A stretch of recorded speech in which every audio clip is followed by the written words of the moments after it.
खान साहब काइंडली बताइएगा कि इमरान खान साहब ने 6 दिन का टाइम दिया है, उसके बाद क्या स्ट्रेटजी होगी अगर जो है वो गवर्नमेंट डेफिनेटली वो कोऑपरेट नहीं कर रहे और किसी भी तरह के मुज़ाकरात करने के लिए तैयार नहीं है। बिस्मिल्लाहिर्रहमानिर्रहीम। सबसे पहले तो आपका बहुत शुक्रिया। अल्लाहुम्मा सल्लि व सल्लिम मुबारक अला सय्यिदिना मोहम्मद। बहुत बड़ी एफर्ट हुई और मैं तो सबसे ज़्यादा बहुत शुक्रगुजार हूँ पाकिस्तान तहरीक इंसाफ के वर्कर्स का और कौम का जो निकली है।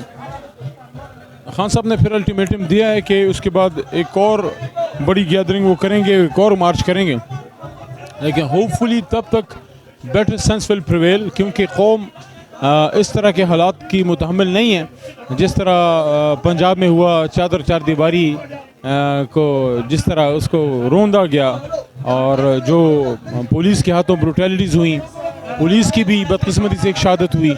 ये सारी चीज़ें मैं समझता हूँ कि हुकूमत वक्त को भी सोचना चाहिए और सुप्रीम कोर्ट ऑफ पाकिस्तान, ज़िम्मेदार लोग सबको सोचना चाहिए कि कौम को इस मुसीबत से निकालें।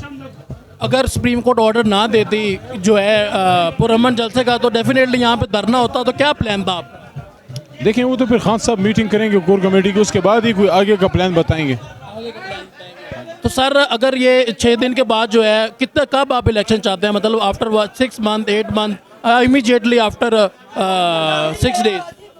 देखें इतना इमीडिएटली तो नहीं हो सकता, ज़ाहिर है थोड़ा सा महीना एक तो चाहिए होगा, लेकिन जो भी फिर मुनासिब उसका वक्त डिसाइड होता है वो डिसाइड हो जाएगा। लेकिन फ़िलहाल खान साहब ने टाइम दिया है सबको कि वो थोड़ा सा उनको मौका मिल जाए और वो उस पर सारा अपना सब लोग री थिंकिंग करें कि क्या पाकिस्तान में हालात का मुतहम्मिल है, क्योंकि जिस लेवल पे ये कौम निकली है, अगर दोबारा ये लोग निकले इस तरह से, क्योंकि अब तो सुप्रीम कोर्ट ऑफ पाकिस्तान का ऑर्डर भी है कि आप उनको एहतजाज से नहीं रोक सकते, तो वो तो इससे तकरीबन 10 गुना और आ जाएंगे। तो उसके साथ फिर हुकूमत वक्त क्या करेगी? क्या मज़ीद ब्रूटैलिटीज़ करेगी, मज़ीद किलिंग्स करेगी? सर क्या मैसेज देना चाहेंगे पाकिस्तानी अवाम को?